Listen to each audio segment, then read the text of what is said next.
All of you, welcome back once again. In this video, you're going to design the complete architecture for backend API, and this API can be utilized in any type of application, whether it's e-commerce, LLM, any type of application we are building. You can simply integrate the same model and you can have the data. And this is the very common API structure which you will find in Web3 application, which we use behind the scene. So you will learn that how you can store the data in the local environment, JSON model, and then you can inject into the application. So that's all we're going to talk about it. In this video, we'll try to understand the complete architecture and the tech stack which we are using.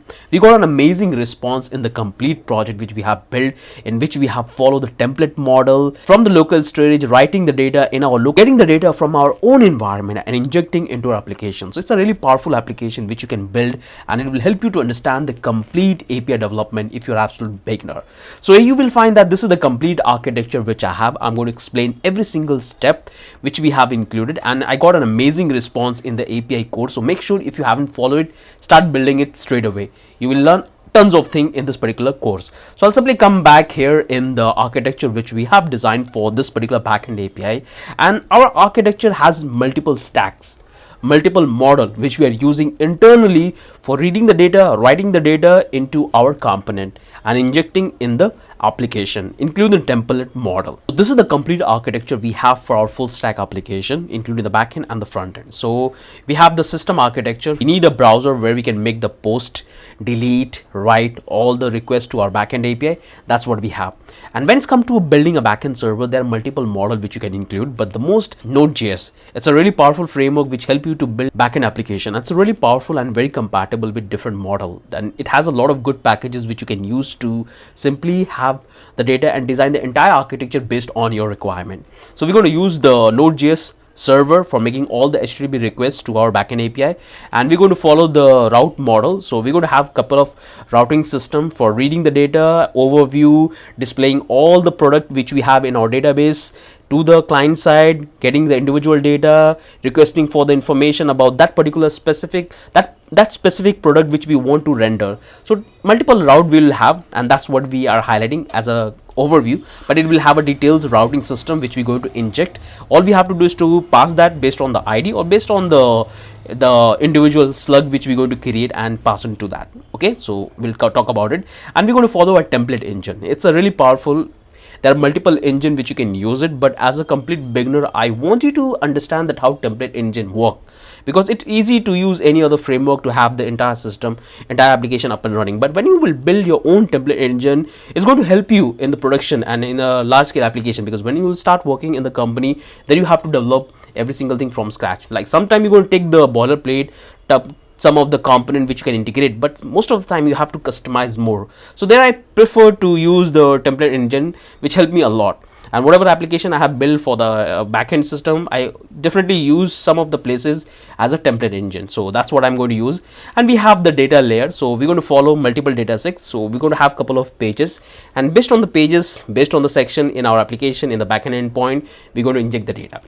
So this is the entire workflow is going to be. We're going to use our browser, Nodes for creating the servers. We're going to have the routing system. We're going to use the template, HTML, CSS, all the code to display the data, and we'll have our data which we're going to use our internal server, the local one, and it's going to be coming from the JSON file. That's the system architecture we have for our backend API. Now come back to the overflow. If I click here, you will find that all the models, that how we're going to plan the entire backend API, and this one is really very important, and you have to be really very conscious whenever you are building any system architecture, any workflow for backend API, because that's the first thing you have to do before you actually get approval from the clients or from the management, and then you start developing on top of it. So you have to have a clear workflow about the application, that how the request will go, how you going to make the call to the server, how you going to read the data, if the request will fail, how you going to distribute the system from balancing the load on the server. If you have a millions of users, how you going to manage that? Okay, so first the client will make a request to our backend API, and we're going to send that to our backend, and it's going to receive, our server will receive that request which will come from our client. Then we're going to simply pass the URL. So we're going to take the information from the URL, unique identification will have, and that's what we're going to match to our database, and that's what we're going to follow it, router matching. because in our database, in the data set, we'll have the slug which we're going to use it to match it. And once we have the matching data, we're going to simply load our template, because first we're going to let the data. Once the template is ready, after that we're going to inject our data. The template is going to be the similar architecture. The data is going to be changed. We're going to inject the data. So there are two models you can follow.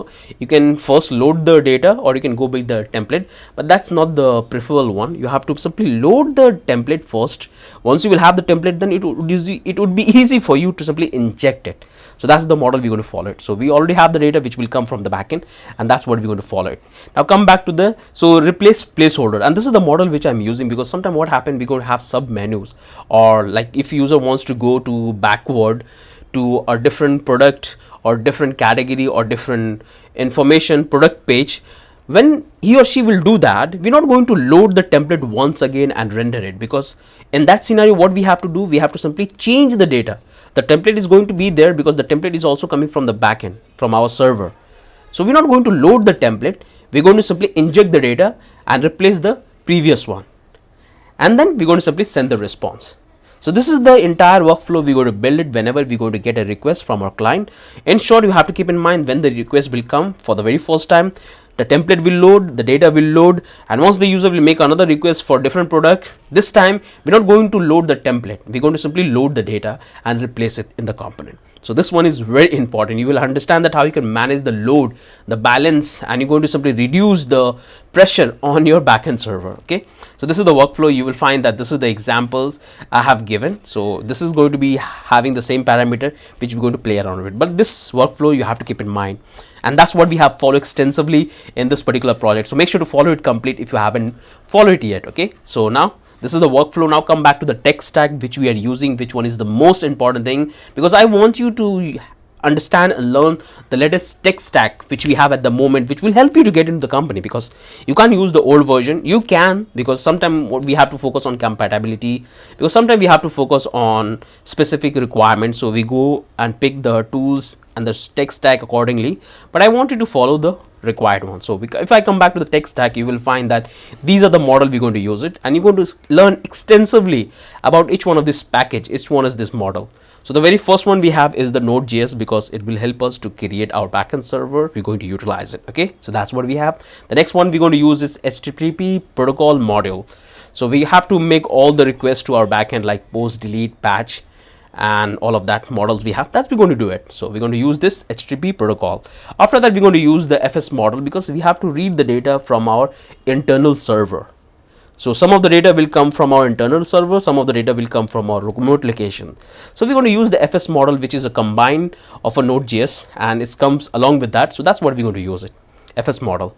After that, we're going to use the URL model, because we're going to make multiple requests. Each router will carry important information which we have to pass down to our backend to get the data. So we're going to follow the URL model. Then we're going to follow the node mount. It's a very powerful tool which allow you to simply build your backend API. So the moment you will save your code, it will automatically going to restart the backend server. So it's a really powerful tool, and we're going to use Slugify. As the name suggests, we're going to use this particular package to create slug for our product. So when we create the product, we're going to create the slug using this particular package, and we're going to use this HTML5 and CSS for using our template engine. We're going to simply inject, and that's what we're going to pass the data. So we're going to use HTML5, which is the latest one, and we have the JSON, because JSON is the very light form of data which we can carry back and forward from the backend, and that's what we can inject. So that's what we're going to follow it. So this is the entire tech stack we are using. Very simple but really powerful. If you truly understand how you can use this tech stack, it would be very helpful for you to build any kind of backend API, because this is the same tech stack you're going to use when you start working on your actual project. So this one is really good, and it's very beginner friendly to start with. Now come back to the route. If I come back here, you will find that what are the models we're going to use it in our routing system. So mostly we're going to focus on the get method, because we're going to read the data. We already have a JSON file there. We have all the information about the product. So we're going to simply make a request, and we can also perform the filtration based on the data which we want to get it. So this is the model we're going to follow it, like overview for getting, and we're going to get the product details based on the ID, but you can do on the slugs. That's also we have covered extensively, and we're going to go with the, like, if the user is calling a different route which doesn't exist in our backend in our server, then we're going to throw an error. So we're going to deal with the get, and you will understand that how powerful it is, how you can able to build multiple stack, and how you can load the data. So it will help you to load your balance very easily. Now you can come back to the live demo, so you can find that how it will work. Like this is how the data would come. Here I built a simple demo which will help you that how you're going to read the data. So you will find that suppose we have a category in our fruit section in our backend API, it's avocado. So I can click here and I will get the response from the backend. Cheese, broccoli, carrot, corn. That's how we're going to identify and simply get the data, and we're going to inject the component. So in this, what we are doing, we're not loading the entire backend server. We are just loading the data, and our template engine is there. We are simply replacing the existing data, and you will find that we are making the get request, and here you can also make the request. So if you make it, you will get the details about the product we have available in our backend server. So this is the just a tech stack. I just wanted to give you the complete overview about the architecture which we're going to use it. You have to remember this workflow. You have to remember this system architecture, that how it will work. And like tech stack, this one is very important, and this routing system is very simple. It's not that complicated, and these are the 4 things you have to keep in mind. Again, I hope you have understood the complete architecture, that how it will work, what are the feature and functionality we have included, and how every single thing is working. So I would highly encourage you, if you haven't followed this particular project, make sure to follow it. Make sure to follow it. It will help you to master complete backend development if you're an absolute beginner and if you haven't coded yet. So just follow this one. So I hope you have understood the complete architecture of this application, that what are the things are involved, how we're going to design the entire system, how we're going to use the template engine, data model, router, all of things we're going to discuss extensively, which we have already discussed in the complete project. So let's start building straight away if you haven't built yet.